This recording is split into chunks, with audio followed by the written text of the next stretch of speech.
In 1992, it was cod. The collapse of the Atlantic Canada cod fisheries killed tens of thousands of jobs.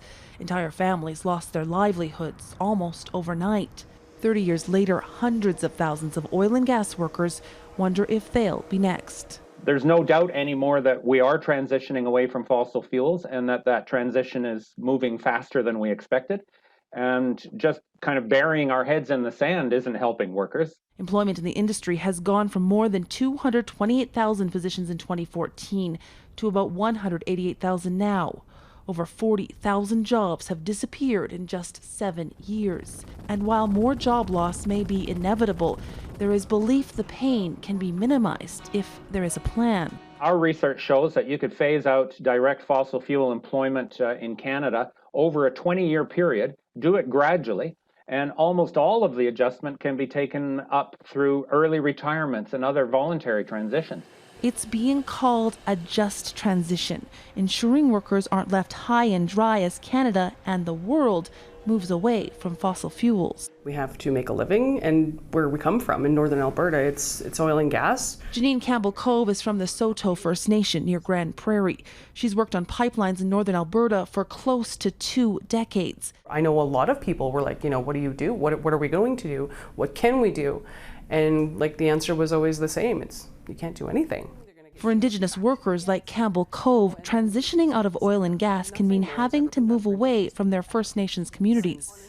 Last year, an injury left her no other choice. I have been working in the industry for about 12, 13 years, pretty much straight out of high school. Stephen Bueller wants out of oil and gas. It's why he volunteers with Iron and Earth, a collective of oil and gas workers calling on government to help people like him find new career paths. Maybe geothermal projects or helping support wind and the solar industry as well.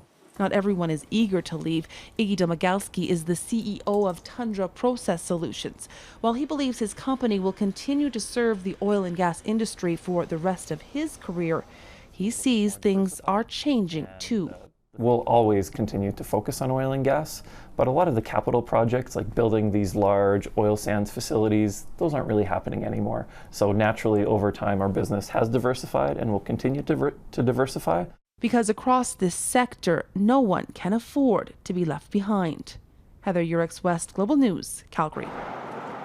Canada is reducing its dependence on coal for electricity, though some provinces, like here in Alberta, still use it. And there is pressure for the federal government to stop the export of coal, too, because, as Eric Sorensen reports, wherever coal is burned, it contributes to greenhouse gases and to climate change.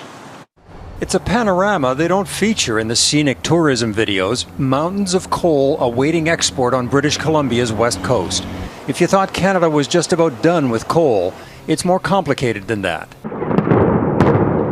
Ontario shut down, with some drama, its coal-fired power stations a few years ago. And while Alberta plans to get out in the next couple of years, plants in Nova Scotia and New Brunswick say they may have to burn thermal coal beyond Ottawa's 2030 deadline. It is our responsibility as a utility to make sure we do that in a prudent fashion. This week, the Liberal campaign went further, promising to stop exporting thermal coal by 2030. With so many affordable and cleaner options available, the use of coal for producing electricity simply must come to an end.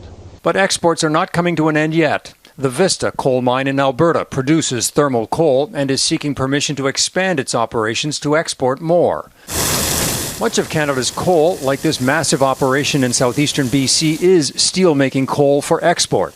Most Canadian coal mines are in BC and Alberta. In an average year, more than 30 million tons, mostly coal to make steel, is shipped through the West Coast ports to Asia. But along with it, carbon-intensive thermal coal that critics say Canada should not be exporting. The atmosphere doesn't care where we burn this coal. So there's no question that the export of coal is not consistent with our climate targets here in Canada. So it's something we definitely need to move away from. Canada isn't just exporting our coal to Asia, we're exporting American coal. Mining companies in Montana and Wyoming also produce thermal coal for Asian markets, but they have run into environmental roadblocks in states like Washington and Oregon. So they are detouring their coal into this country and then on to Asia. They're trying to send that coal somewhere else to burn, and Canada has provided a a port for them to do that. We take responsibility for being green leaders in phasing out coal when the exact opposite is the case. It will be hard enough to phase out thermal coal use and exports by 2030. And until then, millions of tons of coal will ship from and through this country to be burned overseas. Eric Sorensen, Global News, Toronto.